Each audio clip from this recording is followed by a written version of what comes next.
Pour la post-production, il va être nécessaire d'avoir un certain degré de matériel. Il vous faudra un ordinateur assez puissant pour le montage vidéo et des logiciels qui vont avec. Là encore, si vous n'êtes pas déjà équipé, ce sera encore des coûts à prévoir.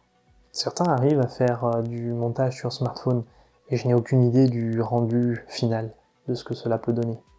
Autant un monteur pro pourra réussir à se débrouiller par lui-même, mais pour un monteur novice, cela risque d'être un petit peu compliqué. Pour la partie du montage, vous avez plein de vidéos qui expliquent cela en détail, et j'en ai sélectionné 4 pour vous, qui pour moi sont les 4 principales. Les 6 erreurs des débutants, les 5 erreurs à ne pas faire, les 5 astuces de montage, et la vidéo de Phileas, le montage de A à Z que je vous ai énoncé juste avant. Pour faire du montage, il s'agit de se constituer une réserve de plein d'éléments techniques différents. Je n'ai pas vu ce point tellement expliqué dans un quelconque tutoriel sur internet. Quelques vidéos mentionnent des packs à télécharger, mais rien d'explicatif. Pour faciliter cela, je vais appeler ce point le tonneau de réserve. Pour remplir votre tonneau de réserve, 5 points me paraissent importants. Tout d'abord la musique, ensuite vous avez le bruitage, ensuite vous avez les photos, ensuite vous avez les images, et ensuite vous avez les diaporamas. D'autres éléments peuvent aussi agrémenter, comme les effets spéciaux, etc., mais c'est plus lié à votre logiciel de montage.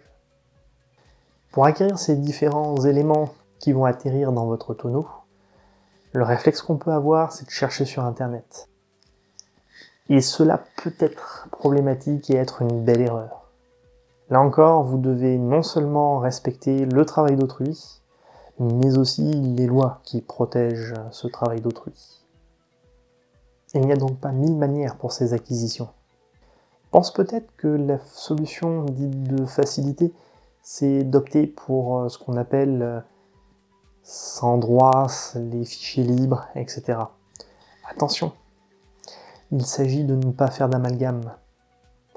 Une œuvre libre de droit n'est pas forcément gratuite. Et dans le cadre d'une musique, si elle n'est pas libre de droit, vous devez rémunérer son auteur à chaque utilisation que vous faites de sa musique. Le système paraît assez complexe mais repose sur un principe simple qui se veut protecteur de ceux qui font un travail musical. Pour cela, une société a été créée qu'on appelle la SACEM. Vous pouvez ainsi voir leur site, sacem.fr, et je mets le lien en description. Visitez-le, vous en saurez un petit peu plus sur leur fonctionnement.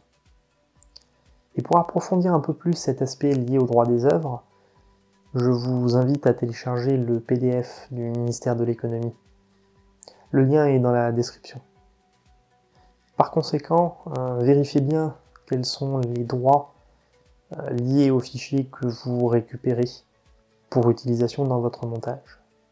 En général, une licence accompagne chaque œuvre, que ce soit musicale, photo, etc. Et cette licence vous permet de savoir dans quel contexte vous pouvez l'utiliser.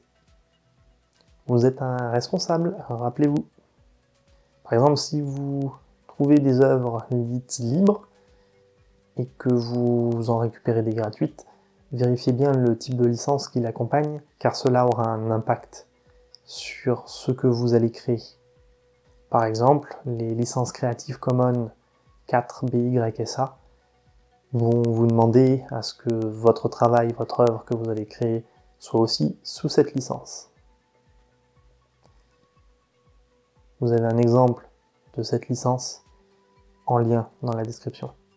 Si vous trouvez des éléments suffisants, libres de droit, gratuits, et avec une licence qui vous correspond, vous allez pouvoir créer vous-même vos propres fichiers que vous allez ajouter à votre réserve. Et ainsi, vous allez vous-même créer votre diaporama à partir de ces autres éléments. Et si vous avez du budget, je pense que la plupart des youtubeurs en réservent une partie pour tout ce qui concerne les logiciels de montage, la musique et tous ces éléments. Si vous n'avez pas beaucoup de budget mais que vous avez un boîtier, n'hésitez pas à faire différentes photos que vous allez pouvoir utiliser pour illustrer vos vidéos. Le montage est une étape qui va vous demander beaucoup de temps pour peaufiner votre bijou. On arrive à la fin de cette vidéo et certaines vidéos de la playlist n'ont pas encore été abordées. Elles sont classées dans deux grandes catégories. Les vidéos qui vont concerner tout ce qui est aspect photographique et les vidéos qui correspondent vraiment au montage sur YouTube. Pour tout ce qui concerne la photo, vous avez le triangle d'exposition qui est expliqué par derrière la caméra. Ensuite, vous avez le flou qui vous est expliqué par le studio de poche. Et enfin, vous avez la balance des blancs expliqué par Tristan de la chaîne de Naotech. Pour tout ce qui concerne YouTube, vous avez les 20 conseils pour YouTubeurs. Bien que le rythme soit un peu stressant pour les personnes sensibles, vous allez pouvoir apprendre beaucoup de choses. Et c'est un prérequis pour regarder la deuxième vidéo, comment faire une vidéo sur YouTube, par le studio de poche. Enfin, la dernière vidéo, dépenser son fric, réalisée là encore par le studio de poche, va vous permettre de comprendre où placer vos efforts financiers, voir comment éviter de perdre inutilement de l'argent. Ça y est, votre montage est terminé et vous vous précipitez pour le mettre en ligne. Erreur. Trop se précipiter peut vous valoir des moqueries d'autres personnes si vous ne faites pas un dernier contrôle pour éviter les petits détails qui peuvent rester. Hein? Dernier contrôle? Pourquoi dernier contrôle? C'est un des points les plus importants si vous voulez avoir une qualité suffisante. Cela va vous éviter de vous faire perdre du temps pour un petit rien, car les impacts peuvent être grands. Si en fin de montage, vous voyez un petit quelque chose à changer mais qui nécessite de corriger tout plein d'autres montages, parce que c'est un montage dans le montage dans le montage, vous allez perdre un temps fou pour corriger une petite coquille. Faire un contrôle tout au long du processus de création de votre vidéo vous permettra d'éviter de perdre beaucoup de temps et donc à la fin, cela vous fera gagner un temps précieux. Un seul conseil pour cela, soyez méticuleux. Enfin, pour le contrôle final, une fois que votre vidéo est prête, regardez-la en entier sur votre ordinateur. Et n'oubliez pas d'écouter la bande son avec vos meilleurs écouteurs et utilisez toujours les mêmes écouteurs. Vous aurez ainsi l'habitude de pouvoir régler facilement votre son si jamais il y a le moindre souci. Comme l'explique la vidéo de Grain sur le montage, n'hésitez pas à prendre plein de pauses pour prendre du recul sur votre travail. Vous aurez un regard beaucoup plus neuf et beaucoup plus critique sur votre propre travail et voir très facilement ce qui vous convient de ce qui ne vous convient pas. La dernière étape, récupérez votre vidéo et visionnez-la sur votre smartphone.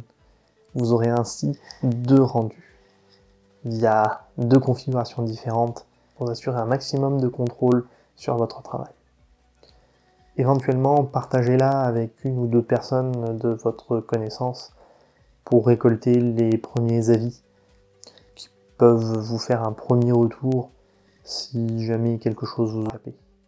Et voilà, enfin, vous avez tout validé, vous avez publié, vous êtes content, vous allez pouvoir vous reposer. Qui a dit de vous reposer? Il va falloir faire la promotion, la publier sur les réseaux sociaux, vérifier les commentaires, les modérer. Ouf, c'est tout un travail ça. Quelle vie. À vous de jouer. Un remerciement à Jérôme de Naotech, Arnaud et son studio de poche, Vincent de Cinéastus, Benjamin de Derrière la caméra, Alessandro de Voix Off Pro, David de Gaou Prod, Louis de sa chaîne Grain, et la mezzanine pour ses explications, même si elles sont parfois un peu stressantes de par une élocution un peu trop speed pour moi.